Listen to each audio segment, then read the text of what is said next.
एक गांव में गोविंद दास नाम का एक ब्राह्मण रहता था अपनी पत्नी नंदिनी के साथ। गोविंद दास भगवान विष्णु का परम भक्त था। एक दिन उसने अपनी पत्नी नंदिनी से कहा कि मैं भगवान बद्रीनाथ के दर्शन करना चाहता हूँ, किंतु मैं वहां तक कैसे पहुंचूं यह समझ नहीं आ रहा है। यह सुनकर नंदिनी डर गई। उसने कहा, स्वामी, आप मुझे छोड़कर जाना चाहते हैं? क्या यहीं रहकर प्रभु भक्ति नहीं कर सकते हैं? यहाँ से बद्रीनाथ बहुत दूर है और मैंने सुना है वहाँ जाने वाला यदि बहुत किस्मत वाला हो तभी वापस आता है, नहीं तो वहाँ के दुर्गम रास्ते और बर्फ में दब कर मर जाते हैं।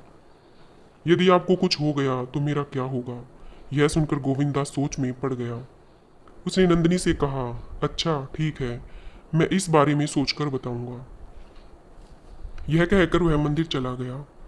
गांव में स्थित भगवान विष्णु के मंदिर में वह पुजारी था। मंदिर में जाकर गोविंद दास भगवान विष्णु के सामने हाथ जोड़कर बैठ गया और बोला कि हे प्रभु, इस संसार में मेरा मन नहीं लगता और मेरी पत्नी मेरी भक्ति के रास्ते में सबसे बड़ी रुकावट है। मैं आपके धाम में जाकर भक्ति करते हुए अपने प्राण त्यागना चाहता हूँ। प्रभु मुझे रास्ता दिखाइए।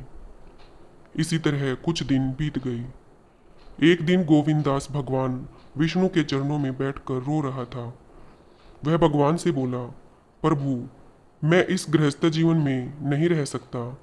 मुझे आपको बद्री विशाल रूप के दर्शन करने हैं। मुझे कोई मार्ग दिखलाइए। तभी मंदिर में एक सेठ जी आई। उन्होंने गोविंद दास से कहा, हे ब्राह्मण, मुझे व्यापार में बहुत लाभ हुआ है, इसलिए मैं उसका एक हिस्सा मंदिर में दान करना चाहता हूँ। गोविंद दास ने कहा कि सेठ जी, आपकी दया, आप दाई तरफ दान पात्र रखा है, उसमें डाल दीजिए इस दान को। सेठ जी उस दान पात्र में सोने के सिक्के डालने लगे, किंतु दान पात्र बहुत छोटा था और सेठ जी के पास सिक्के काफी थे। जल्दी ही दान पात्र भर गया। तब सेठ जी बोले, पंडित जी, यह दान पात्र तो भर गया है, किंतु मेरे पास तो काफी सोने के सिक्के हैं, आप कोई उपाय बताइए।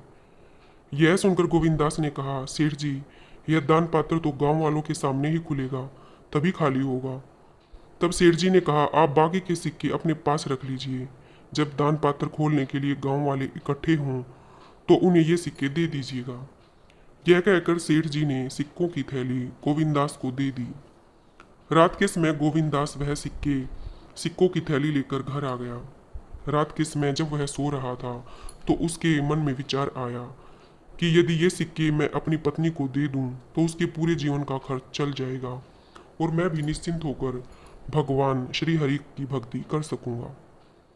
फिर उसने सोचा कि यह तो चोरी होगी, किंतु वह किसी भी तरह मुक्त होकर बद्री विशाल के दर्शन करने के लिए जाना चाहता था। इसलिए उसने सुबह उठकर अपनी पत्नी से कहा, भगवान विष्णु ने मुझे यह सोने के सिक्कों की थैली दी है। अब तू इन सिक्कों के सहारे अपना पूरा जीवन बिता सकती है। मैं बद्रीनाथ की यात्रा करने जा रहा हूँ।